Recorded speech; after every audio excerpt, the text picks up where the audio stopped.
Welcome to all. அனைவருக்கும் வணக்கம். 12th standard mathematics chapter number 4 inverse trigonometric functions, நேர்மாறு முக்கோணவியல் சார்புகள். Exercise number 4.2 some number 5 subdivision 1 மதிப்பு காண்க, ஃபைண்ட் த வேல்யூ ஆஃப். அப்போ ஃபஸ்ட்டு சம்மை பொறுத்தளவுக்கு 2 cos inverse of 1/2 plus sin inverse of 1/2 இதனுடைய மதிப்பு காண்கன்னு கேட்டிருக்காங்க. இது ஒரு பகுதி, இது ஒரு பகுதி. அந்த ரெண்டு பகுதியையும் தனித்தனியாக கண்டுபிடிச்சி ஆட் பண்ணால் ஈஸியாக புரியும். டைரெக்டாகவும் போடலாம், செப்பரேட் பண்ணி போடலாம். செப்பரேட் பண்ணி முதல்ல நல்லா பழகிக்கங்க, அப்போ தான் ரொம்ப ஈஸியாக இருக்கும். அப்போ ஃபஸ்ட்டு பார்த்தீங்கன்னா எல்லாமே டேபிள் வேல்யூஸ் தான் நம்மளுக்கு தெரிஞ்சிருக்கணும். ஃபஸ்ட்டு பார்த்தீங்கன்னா என்ன இருக்குது, 2 cos inverse of 1/2. ஃபஸ்ட்டு இதைத்தான் எடுத்தோன்னா கண்டுபிடிக்கணும். அதுக்கு முன்னால் let y is equal to cos inverse of 1/2 முதல் சிம்பிளிஃபை பண்ணணும். அப்புறமேல் இந்த ரெண்டை அப்புறம் கன்சிடர் பண்ணிக்கலாம். ஃபஸ்ட்டு இதை மட்டும் செலக்ட் பண்ணோம். அப்போ ஒய்யாக கன்வெர்ட் பண்ணால் இந்த காஸ் இன்வர்ஸ் இடம் மாறினா என்ன ஆகும்னா, அப்போ cos y is equal to 1/2. அப்போ காசில் எந்த இடத்துல அரை வருதுன்னு பார்க்கணும். அப்போ cos 60 டிகிரி, அப்போ cos 60 டிகிரினுடைய வேல்யூ தான் 1/2. அப்போ 1/2 வேல்யூ எவ்வளவு, cos 60 தான் 1/2. therefore அப்போ ஒய்யினுடைய வேல்யூ எவ்வளோப்பா, 60 டிகிரி. இந்த ரேடியனாக கன்வெர்ட் பண்ணால் அப்போ ஒய் என்பது எவ்வளவு, π/3. இந்த π/3 என்பது 60 டிகிரிக்கு சமம், வேறு ஒன்றும் இல்லை. இட்ஸ் பிலாங்ஸ் டு 0, இதனுடைய ரேஞ்ச் பார்த்தீங்கன்னா எல்லாத்துக்கும் தெரியும். 0வுக்கும் πக்கும் இடையில தான் இந்த π/3 வர வேண்டும், எல்லாத்துக்குமே தெரியும். அப்போ இந்த ரெண்டை கடைசியில் நம்ம ஆட் பண்ணிக்கலாம். அடுத்தது சைன் இன்வர்ஸ் ஆஃப் அரை, அதை எடுக்கணும். அப்போ இந்த சைடே கூட ஒரு கோடு போட்டு ஆட் பண்ணிடுறேன். அதுக்கு அடுத்தது சைன் இன்வர்ஸ் ஆஃப் 1/2, இதை முதல்ல செலக்ட் பண்ணணும். இதை எடுங்க. இதை என்ன பண்ணணும், அதே மாதிரி let y is equal to sine inverse of 1/2 எடுத்தாச்சுப்பா. இதை இன்வர்ஸ் இங்கிட்ட இடம் மாற்றி போட்டிங்கன்னா என்ன ஆகும், அப்போ sine y is equal to அரை. அப்போ சைனில் எந்த டிகிரியில் அரை வருதுன்னு பார்த்தீங்கன்னா, according to table sine 30 degree தான் எவ்வளவுப்பா, அரை. அப்போ ஒய் எவ்வளவுப்பா, ஒய் 30 டிகிரி. இதனுடைய ரேடியன் எவ்வளவுப்பா, அப்போ ஒய் இஸ் ஈக்குவல் டு π/6. அப்போ π/6னா எத்தனை டிகிரி, 30 டிகிரி. இதனுடைய ரேஞ்ச் நம்மளுக்கு ஏற்கனவே தெரியும். இதனுடைய ரேஞ்ச் -π/2, π/2 ரெண்டுக்கும் இடையில் தான் வர வேண்டும், மறந்துடாதீங்க. அப்போ சைனாக இருந்தால் -π/2, π/2, காசாக இருந்தால் 0, இது ரெண்டையும் மறந்துடாதீங்க. இதுக்கு இடையில தான் வரணும்.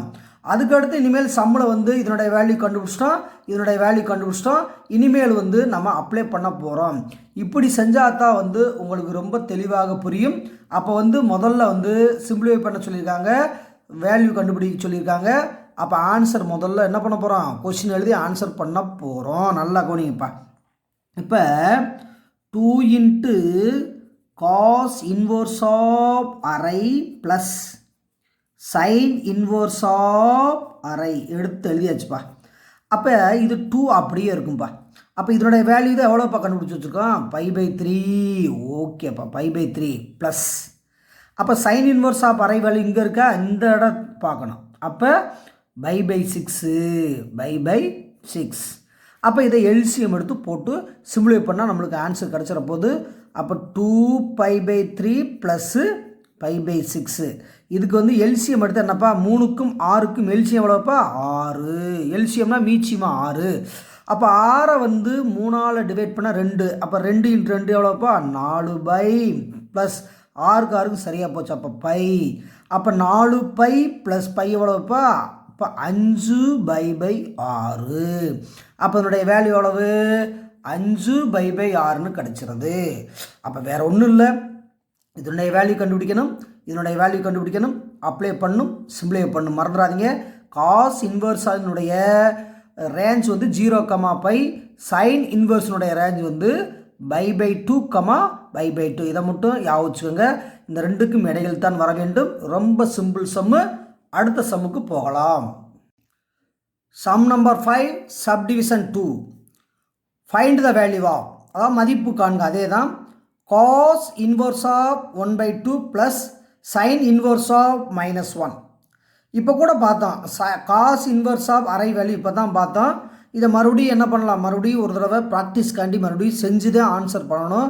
அப்போ தான் எக்ஸாமில் வந்து கரெக்டாக ஆன்சர் பண்ண முடியும். அப்போ ஃபஸ்ட்டு கான்செப்ட் என்னன்னா, இதை தனியாக செய்யுங்க, இதை தனியாக செய்யுங்க, ஆட் பண்ணுங்க, அவ்வளோதான்.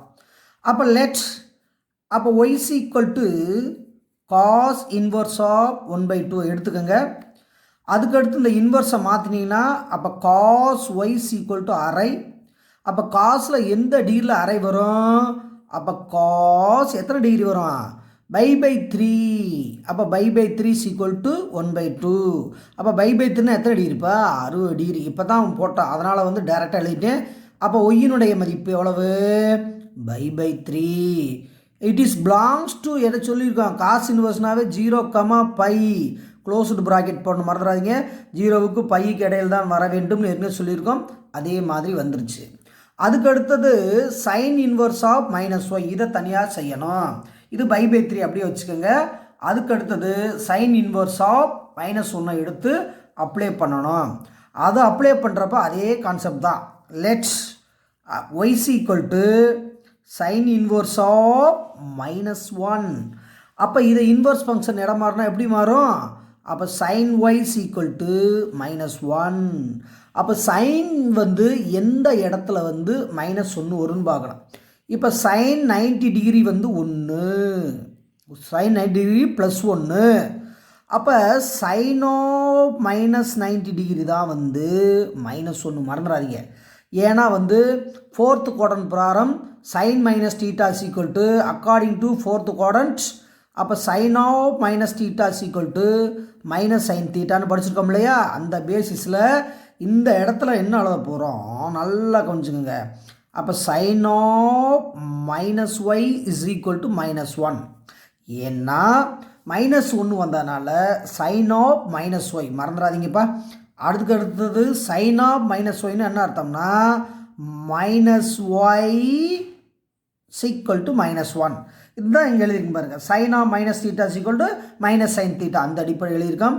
தேர்ஃபோர் அப்போ சைன் 90 டிகிரி தான் வேல்யூ எவ்வளோப்பா, -1. ஏன்னா மைனஸ் சரியாயிடுச்சு. அப்போ சைன் 90 டிகிரி மதிப்பு 1 கரெக்டாக வந்துருச்சு. தேர்ஃபோர் மைனஸ் இந்த ஒய் வேல்யூ எவ்வளோப்பா, அப்போ ஒய் வேல்யூ எவ்வளோ, இந்த மைனஸ் சரியாக போட்டா அப்போ ஒய் வேல்யூ எவ்வளவு, -π/2.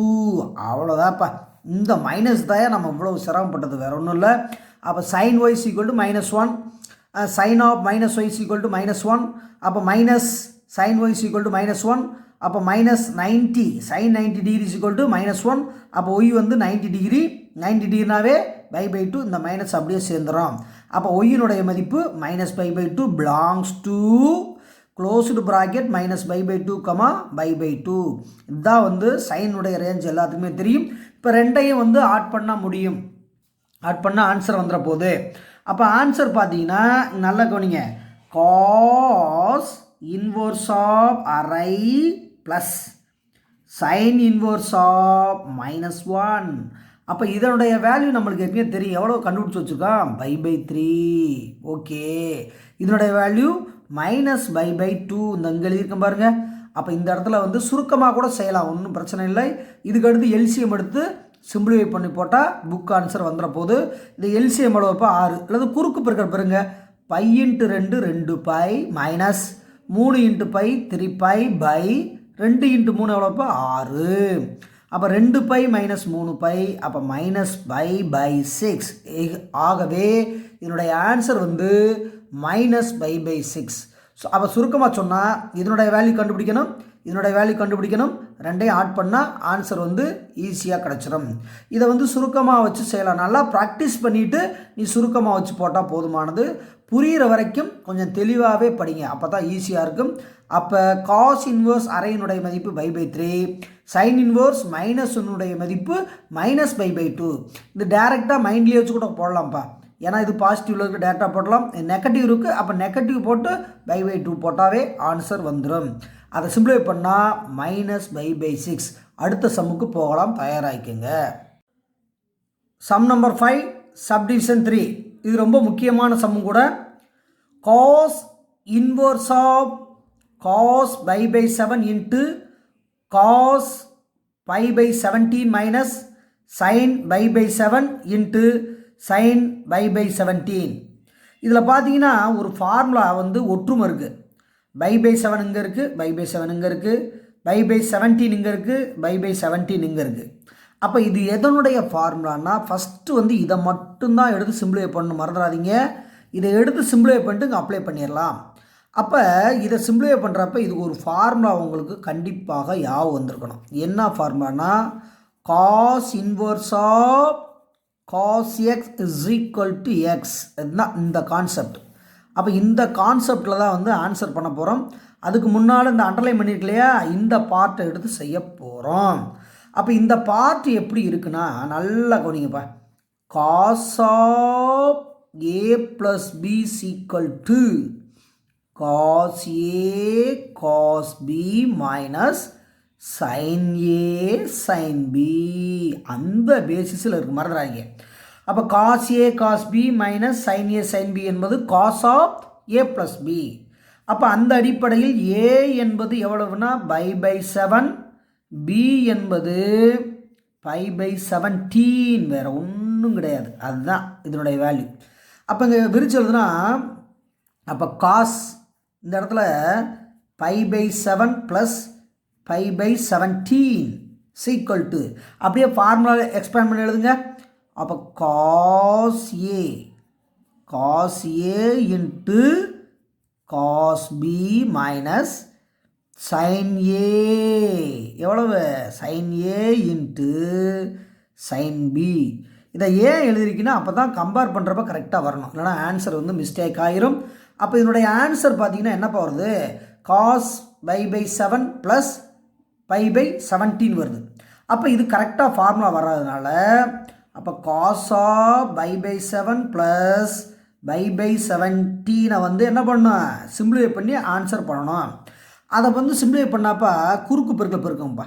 அப்போ cos இந்த இடத்துல இங்கே மல்டிபிள் பண்ணால் எவ்வளோப்பா 17π ப்ளஸ் இதை இங்கே மல்டிபிள் பண்ணால் எவ்வளோப்பா 7π/17 இன்ட்டு 7 மல்டிபிள் பண்ணுங்கள். 7 7 49 மிச்சம் 4, 1 7 7 4 எவ்வளோப்பா 11. அப்போ 119 ஆன்சராக கிடைச்சிருது. இதை சிம்பிளிஃபை பண்ணி போடுங்க. அப்போ cos அப்போ 17 ஒரு 7 எவ்வளோப்பா 24. அப்போ 24/119 அப்போ 119 கிடச்சிடும். அப்போ இதனுடைய ஆன்சர் தான் இது, இதனுடைய ஆன்சர் தான் இது. அப்போ இந்த இடத்த சம்ம எழுதி நம்ம வந்து என்ன பண்ண போகிறோம், சிம்பிளிஃபை பண்ண போகிறோம். அப்படி எழுதினா தான் வந்து ப்ராசஸ் வந்து கரெக்டாக இருக்கும். அப்போ இதனுடைய வேல்யூ மட்டும் அப்படி எழுதியிருக்கோம். அப்போ ஆன்சர் பார்த்தீங்கன்னா டேரெக்டாக கூட போடலாமா, cos இன்வர்ஸ் ஆஃப் அப்போ இதனுடைய வேல்யூ எவ்வளோ சொல்லியிருக்கோம், cos 24/119. அப்போ ஏற்கனவே ஒரு ஃபார்முலா வச்சுருக்கோம், cos inverse of cos of x equal to எவ்வளோ எக்ஸ்ன்னு படிச்சிருக்கோமா. அப்போ இதை அப்படியே கட் பண்ணிட்டோம்னா மிச்சம் என்ன இருக்குது 24/119 ஆன்சராக கிடைக்கிறது. ரொம்ப ஈஸியான சம்ப்பா, ரொம்ப முக்கியமான சம்மு. சைன் இன்வர்ஸில் கூட இதே மாடல் பார்த்துருக்கோம், இது காஸ் இன்வர்ஸில் இந்த மாடல் வந்திருக்கு. ரொம்ப ஈஸியான சம்மு, நல்லா ப்ராக்டிஸ் பண்ணுங்கள். அடுத்த சம்முக்கு போகலாம். சம் நம்பர் 6 சப்டிவிஷன் 1 சார்பகம் காண்க, ஃபைண்ட் த டொமைன் ஆஃப். இதில் ஃபஸ்ட் டிவிஷன் பார்த்தீங்கன்னா f of x equal to sine inverse of modulus x minus 2/3 plus cos inverse of 1 minus modulus x pi 4. அப்போ இந்த இடத்துல வந்து பார்த்தீங்கன்னா மாடுலஸ் எக்ஸ்னால் என்ன, மாடுலஸ் எக்ஸ்னால் ப்ளஸ் ஆர் மைனஸ் வேல்யூன்னு அர்த்தம், அதுக்கடுத்து பாசிட்டிவ் வேல்யூன்னு அர்த்தம். மறந்துடாதீங்க, இந்த கான்செப்ட் வச்சு தான் வந்து நம்ம இந்த கணக்கவே வந்து செய்ய போகிறோம். செய்கிறதுக்கு முன்னால் முதல்ல சார்பகம் காண்கன்னு கேட்டிருக்காங்க. அப்போ இதை தனியாக எடுத்து செய்வோம். இதை தனியாக எடுத்து செய்வோம். ஆன்சர் வந்து நம்மளுக்கு ஈஸியாக வந்துடும். அப்போ இதனோட பார்த்தீங்கன்னா தம்பி ஃபஸ்ட்டு ஸ்டெப்பு கேஸ் 1 முதல் நிலை. அப்போ சொல்யூஷன் பார்த்து எழுதிட்டு அப்போ ஃபஸ்ட்டு கேஸ் முதல் படி அல்லது முதல் நிலை ஃபஸ்ட்டு இதை முதல்ல எடுக்கணும்ப்பா. அப்போ இதை எடுத்து செய்கிறப்ப ஃபஸ்ட்டு சைன் இன்வர்ஸ் எடுத்து செய்வோம், அடுத்து காஸ் இன்வர்ஸ் எடுத்து செய்வோம், அப்போ ரெண்டையும் ஆட் பண்ணிடுவோம். அதுக்கடுத்து இந்த சைன் இன்வர்ஸ் பார்த்தீங்கன்னா அப்போ சைன் இன்வர்ஸ் ஆஃப் எக்ஸின் வீச்சகம். அப்போ வீச்சகம் எவ்வளோப்பா? அப்போ -1,1. அதாவது ரேஞ்ச் ஆஃப் நல்ல கொஞ்சம் ரேஞ்ச் ஆஃப் அப்போ sine inverse of x equal to -1,1. அப்போ சைன் இன்வர்ஸுக்கு காஸ் இன்வர்ஸுக்கு ஒரே ரேஞ்ச் தான், அதில் எந்த மாற்றம் கிடையாது. இப்போ என்ன பண்ண போகிறோம்? -x -1 less or equal to +1. இதை -1 +1 அங்கே எழுதிட்டு இந்த தான் முதல் எழுதுங்க. இந்த எக்ஸ் வேல்யூ தான் கண்டுபிடிக்க போகிறோம், இதை மட்டும் எழுதுங்க. அப்போ மாடுலஸ் எக்ஸ் -2/3. இது எழுதிட்டாவே ஈஸியாக நீ ஆன்சர் பண்ணிடுவீங்க. இந்த 3 வந்து என்ன பண்ணணும்? கேன்சல் பண்ணணும். அப்போ 3ஆல் முதல்ல மல்டிபிள் பண்ணால் என்ன ஆகுன்னா இந்த பக்கம் போனால் +3 அப்படியே -3 மல்டிபிள் பண்ணிடலாமா? -3 less or equal to modulus X -2 less or equal to 1 × 3 எவ்வளோப்பா? 3. இந்த டினாமினேட்டர் இருக்கக்கூடிய 3 வந்து ரெண்டு சைடு என்ன பண்ணிடணும்? மல்டிபிள் பண்ணி விட்டுறணும். அதுக்கு அடுத்த ஸ்டெப்பு பார்த்தீங்கன்னா என்ன பண்ணணும்? இந்த -2 வந்து ரைட் ஹேண்ட் சைடும் லெஃப்ட் ஹேண்ட் சைடு கொண்டு வரணும். அப்போ -3 + 2 less or equal to modulus x less or equal to 3 + 2. மறந்துடாதீங்க, ஃபஸ்ட்டு ஸ்டெப்பு -3 மல்டிபிள் பண்ணிட்டோம் ரெண்டு சைடு. அதுக்கடுத்து -2 ரெண்டு சைடு என்ன பண்ணிட்டோம்? ஆட் பண்ணிட்டோம். அப்போ இங்கிட்டு மாறுறப்ப குறியெல்லாம் மாறும், அது ஏற்கனவே தெரியும். அப்போ -1 இதை சிம்பிளை பண்ணால் less or equal to modulus x less or equal to 5. இப்போ தான் ரொம்ப கவனிக்கணும். அப்போ மாடுலஸ் எக்ஸ் என்பது பாசிட்டிவ் வேல்யூ, அப்போ -1 இஸ் நெகட்டிவ் வேல்யூ. இது வந்து அக்செப்ட் பண்ண முடியாது. ஆகவே இதை மட்டும்தான் எழுதணும், மறந்துடாதீங்க. அப்போ therefore -1 is a negative value. ஆகவே இதை மட்டும்தான் எடுக்கணும். therefore modulus x less or equal to 5. இந்த மாடுலஸ் போட்டோனால தான் அந்த மைனஸ் விட்டுட்டான், இல்லைனா அதை வச்சுருந்துருப்போம். அப்போ modulus X value less or equal to எவ்வளவு? 5. அப்போ மாடுலஸ்னாவே என்ன அர்த்தம்? ப்ளஸ் ஆர் மைனஸ் இட்டு சொல்லியிருக்கோம். therefore இந்த எக்ஸினுடைய வேல்யூ எப்படி எழுதணும்னா -5 less or equal to x less or equal to +5. இதை வந்து ஈக்குவேஷன் நம்பர் 1ன்னு வைங்க. அப்போ இதனுடைய எக்ஸ்பேன்ஷன் இதனுடைய விரிவு தான் இது. அதுக்கடுத்து கேஸ் 2 வந்து செய்ய போகிறோம், காஸ் இன்வர்ஸ் எடுத்து செய்ய போகிறோம். கொஞ்சம் கவனமாகுங்க. அப்போ கேஸ் 2ங்கிற என்னது? Cos inverse of 1 - modulus x/4. இதை எடுத்தால் வந்து கேஸ் 2 போட போகிறோம். ரெடியாக இருங்க.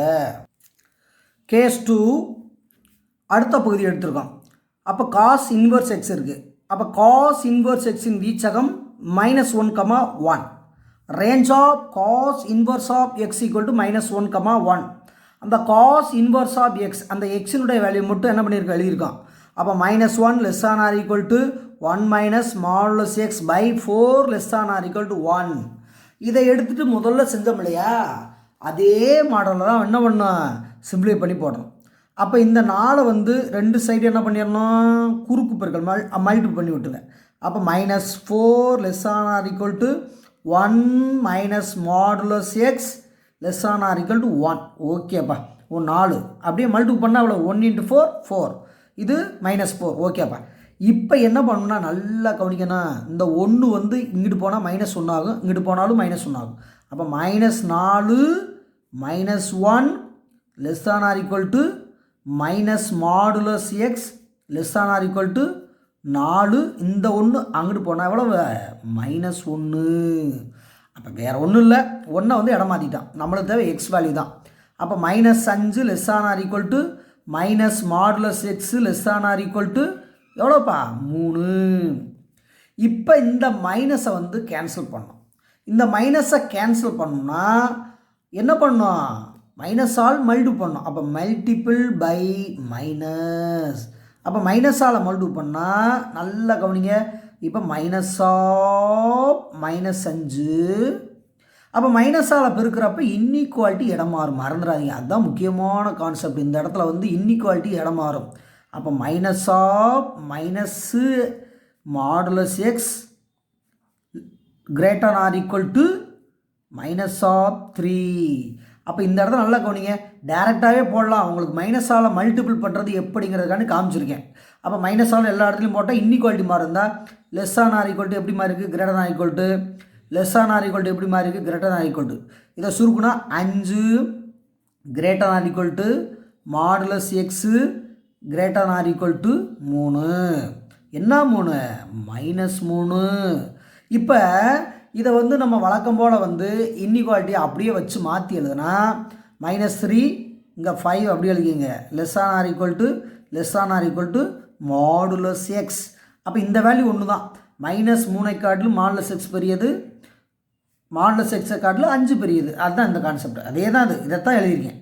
இப்போ வந்து மாடுலஸ்னாவே இப்போ தான் சொன்னோம் பாசிட்டிவ் தான் வரணும்னு. அந்த அடிப்படையில் இதை மட்டும்தான் எழுதுக்கணும். அப்போ -3 ஈஸிய நெகட்டிவ் குறையன். ஏன் இதை எழுதுறீங்கன்னா இதை கட் பண்ண போகிறோம். மாடுலஸ் வந்தனால அதை கட் பண்ணிடணும், வேறு ஒன்றும் இல்லை. அப்போ மாடுலஸ் வேல்யூ எவ்வளோப்பா? அப்போ therefore take modulus x less than or equal to 5. அப்போ மாடுலஸ்னாவே இப்போ தான் சொன்னோம் ப்ளஸ்ஸும் போடணும் மைனஸ் போடணும். அப்போ -5 less than or equal to x less than or equal to +5. இது ஈக்குவேஷன் நம்பர் 2. அப்போ ஃப்ரம் 1க்கும் அதுதான் வந்துச்சு, ஃப்ரம் 2க்கும் அதுதான் வந்துச்சு. 2 என்ன பண்ணணும்? ஆட் பண்ணி போட வேண்டும். அப்போ 2 என்ன பண்ணணும்? கூட்டி எழுத வேண்டும், ஆட் பண்ணி எழுத வேண்டும். அப்போ ஆட் பண்ணி எழுதும் பொழுது என்ன ஆன்சர் கிடைக்க போகுது? சம்மு வந்து f(x) தானேப்பா கொடுத்துருந்தாங்க. அப்போ f(x) ஈக்குவல் டு, அதாவது ஃப்ரம் 1 and 2. அப்போ 1 2 ஆட் பண்ணோம். அப்போ f(x) ஃபஸ்ட்டு வேல்யூ எங்கே இருக்குது? -5 less than or equal to x less than or equal to 5 plus -5 less than or equal to, சுருக்கமாக கூட எழுதலாம், x less than or equal to 5. டேரெக்டாக எழுதியிருக்கேன். அப்போ இதையும் ஆட் பண்ண அந்த பர்பஸ்க்கு எழுதியிருக்கேன். அப்போ 2 ஆட் பண்ணால் நம்மளுக்கு வந்து ஒரே வேல்யூ வரப்போகுது. அப்போ -5 less than or equal to x less than or equal to 5. இது 2 ஆட் பண்ணால் என்னது? ஆட் பண்ணால் அதே வேல்யூ தான், 2 சேம் வேல்யூ தான், 2 டைம்ஸ்லாம் கிடையாது, அதே வேல்யூ தான். அப்படி 2யும் கூட்டும் பொழுது இதனுடைய ஆன்சர் வந்து பார்த்தீங்கன்னா இதுவே விட்டாலே போதும். Book answer -5,5. இதுதான் வந்து டொமைன் f(x)னுடைய சார்பகம். க்ளோஸ்டு ப்ராக்கெட் தான் போடணும், ஏன்னா லெஸ் ஆன் ஆர் ஈக்குவல் டுன்னு சொல்லியிருக்காங்களா. அப்போ -5,5. ரொம்ப சிம்பிள் சம்மு. ப்ராக்டிஸ் பண்ண இன்னமும் உங்களுக்கு ஈஸியாக வந்துடும். அடுத்த சம்மு செய்ய போகிறோம், தயாராகிக்குங்க. Sum number 6 subdivision 2. சார்பகம் காண்க. Find the domain of g(x) equal to sin inverse of x plus cos inverse of x. இது வந்து வெரி சிம்பிள் சம் தான், ஏற்கனவே படிச்சிருக்கோம். sin இன்வர்ஸினுடைய ரேஞ்ச் என்ன? -1,1. cos இன்வர்ஸினுடைய ரேஞ்ச் என்ன? -1,1. அவ்வளோதான். அப்போ மொத்தத்தில் வந்து பார்த்தீங்கன்னா இந்த g(x)னுடைய டேரெக்டாகவே நம்ம போட்டலாம்ப்பா. therefore -1 less than or equal to x less than or equal to 1. அவ்வளோதான், டேரெக்டாகவே போட்டலாம். இது ஃபார்முலா மாதிரி தான். therefore டொமைன்ஸ் ஈக்குவல் டு, அப்போ டொமைன்ஸ் ஈக்குவல் டு -1, +1, அதாவது சார்பகம். அப்போ சார்பகம் என்பது -1, +1. இதை வந்து 2 மார்க் சம்மில் கேட்பாங்க, அதனால் சுருக்கமாக செஞ்சால் போதும். அப்போ சைன் இன்வர்ஸினுடைய டொமைன் வந்து -1, காஸ் இன்வர்ஸினுடைய டொமைன் வந்து -1, ரெண்டும் சேம் தான்.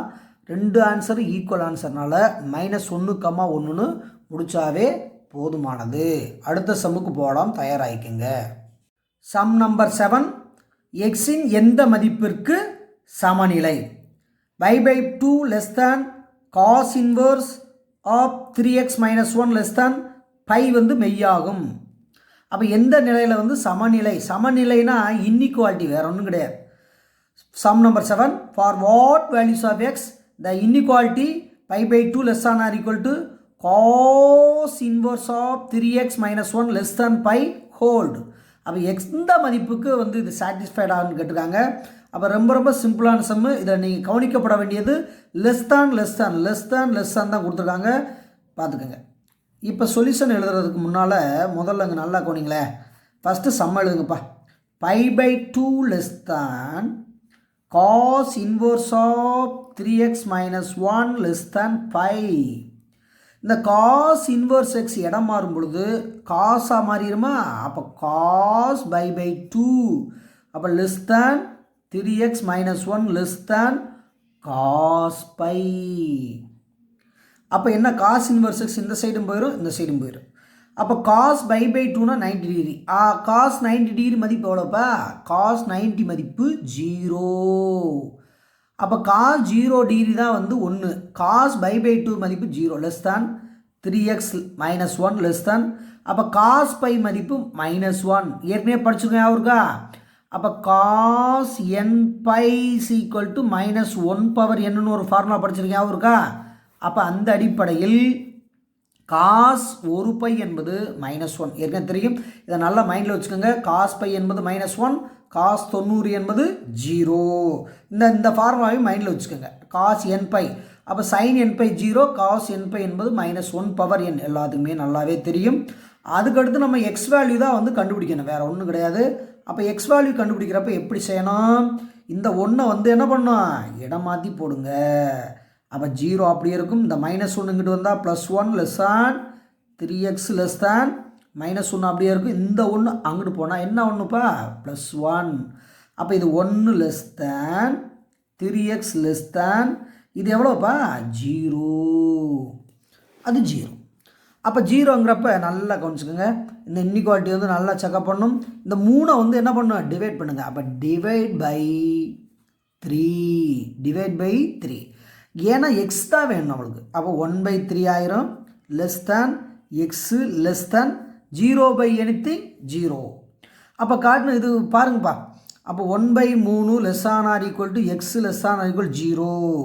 இந்த இடம் பார்த்தீங்கன்னா இது உண்மை இல்லை. ஏன்னா 0வை காட்டிலும் எக்ஸ் குறைவு, எக்ஸை காட்டிலும் 1/3 குறைவுன்னு சொல்லியிருக்காங்க. இது உண்மை இல்லை. அப்போ இந்த இன்இக்வாலிட்டி ட்ரூன்னு சொல்லணும்னா அதாவது இந்த அதாவது டீட்டெயில் எழுதணும், வேறு ஒன்றும் கிடையாது. அப்போ டீட்டெயிலாக எழுதணும். அப்போ டீட்டெயில் ஆன்சர் எழுதுகிறப்ப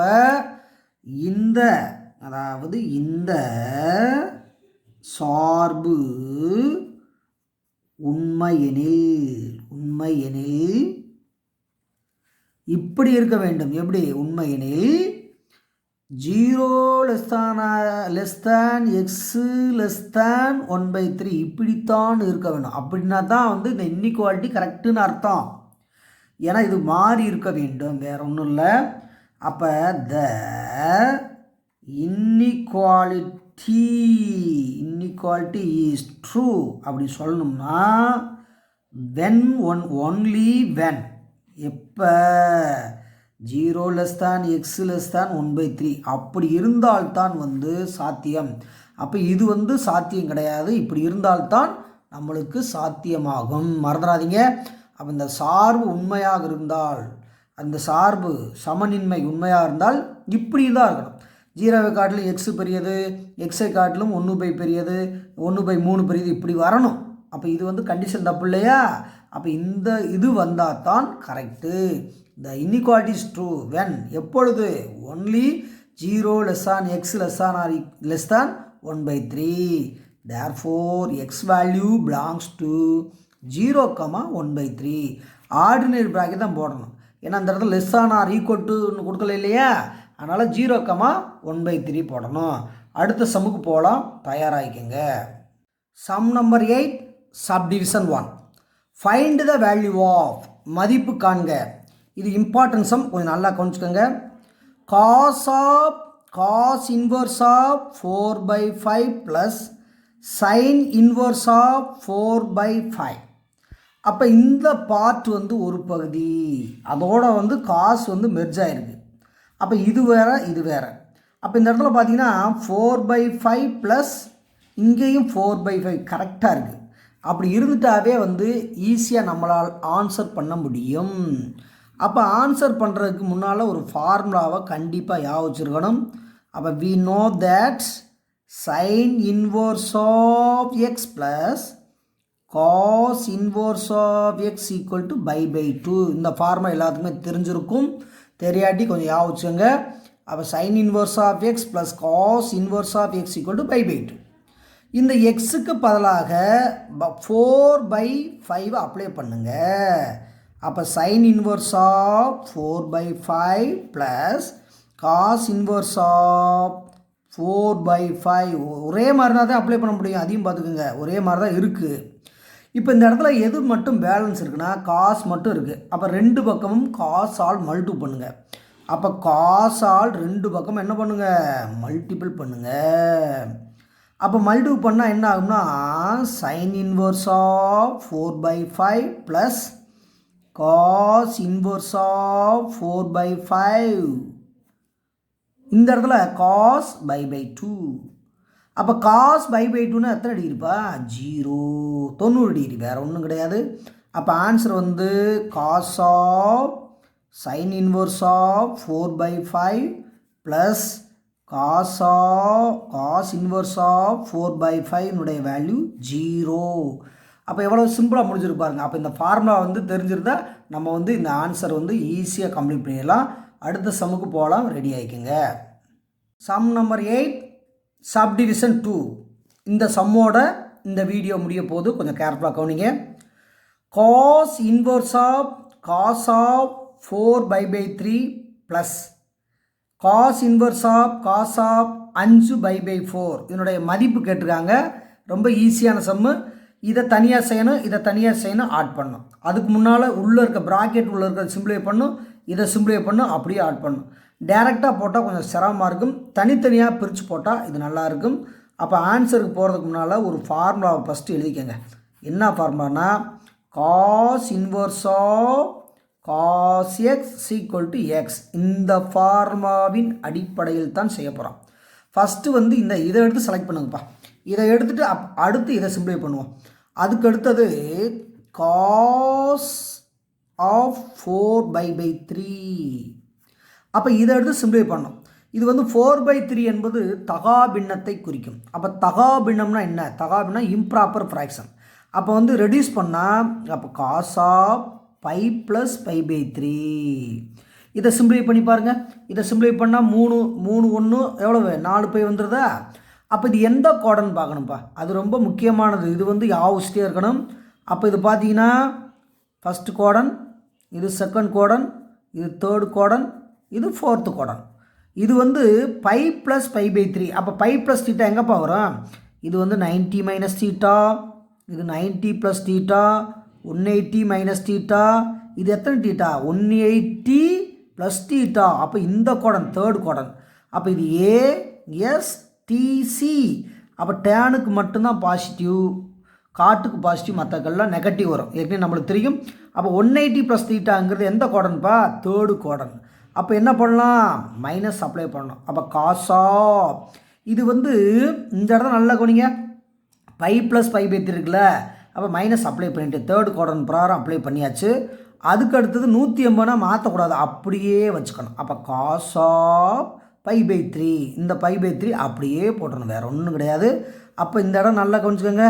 காசு அப்படியே எழுதிட்டு இந்த π/3 மட்டும் என்ன பண்ணி எழுதியாச்சு. அப்போ காஸ் π/3. அப்போ இதோட விட்டுட்டா வந்து ஆன்சர் வந்து நம்மளுக்கு மிஸ்டேக்காக போயிடும். அப்போ இது வந்து இந்த மைனஸை வந்து என்ன கொண்டு வரணும், உள்ளே கொண்டு வரணும், மறந்துடாதீங்க. அப்போ உள்ளே கொண்டு வந்தால் என்ன வரும், நல்லா கவனிச்சு பாருங்கள். அப்போ உள்ளே கொண்டு வந்தால் என்ன வரப்போகுது, அப்போ காஸ் ஆஃப் π - π/3. சார் இது எப்படி போட்டோம், அப்போ காஸ் ஆஃப் π - θ என்பது நல்லா கவனிங்க. அப்போ காஸ் ஆஃப் π - θ என்பது மைனஸ் காஸ் θ. இதுதான் ஃபார்முலா, வேறு ஒன்றும் கிடையாது. அப்போ இதோட விடக்கூடாதுப்பா, ஏன்னா விட்டால் இங்கே வந்து போட முடியாது, மறந்துடாதீங்க. இந்த இடத்துல வந்து மைனஸ் அப்ளை பண்ண முடியாது. இந்த மைனஸ் உள்ளே கொண்டு போகணும்னா இந்த ஃபார்முலா பயன்படுத்தணும். அப்போ காஸ் ஆஃப் π - θ என்பது என்ன θ, மைனஸ் காஸ் θ, மறந்துடாதீங்க. அப்போ π - θ அது போட்டாச்சுப்பா. அதுக்கு அடுத்தது இதை சிம்பிளை பண்ணுங்கள். அப்போ காஸ் ஆஃப் 2π/3. இந்த இடம் பாருங்கள், π - π/3 சிம்பிளை பண்ணால் 2/3. அப்போ 2/3 எதுக்குப்பா? காஸ் 4/3 வேல்யூ இவ்வளவு. இதை எடுத்துகிட்டு வந்து இங்கே போடுங்கப்பா.